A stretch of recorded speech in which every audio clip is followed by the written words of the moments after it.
عبداللہ بن مسعود نے فرمایا کہ نبی صلی اللہ علیہ وسلم نے نماز پڑھائی۔ ابراہیم نے کہا مجھے نہیں معلوم کہ نماز میں زیادتی ہوئی یا کمی۔ پھر جب آپ نے سلام پھیرا تو آپ سے کہا گیا کہ یا رسول اللہ صلی اللہ علیہ وسلم کیا نماز میں کوئی نیا حکم آیا ہے؟ آپ نے فرمایا آخر کیا بات ہے؟ لوگوں نے کہا آپ نے اتنی رکعتیں پڑھی ہیں۔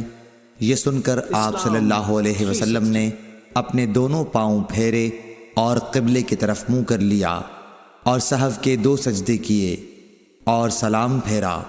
پھر ہماری طرف متوجہ ہوئے اور فرمایا کہ اگر نماز میں کوئی نیا حکم نازل ہوا ہوتا تو میں تمہیں پہلے ہی ضرور کہہ دیتا، لیکن میں تو تمہارے ہی جیسا آدمی ہوں، جس طرح تم بھولتے ہو میں بھی بھول جاتا ہوں، اس لیے جب میں بھول جایا کروں تو تم مجھے یاد دلایا کرو، اور اگر کسی کو نماز میں شک ہو جائے تو اس وقت ٹھیک بات سوچ لے اور اسی کے مطابق نماز پوری کرے، پھر سلام پھیر کر 2 سجدے سہو کے کر لے۔ صحیح بخاری حدیث نمبر 401۔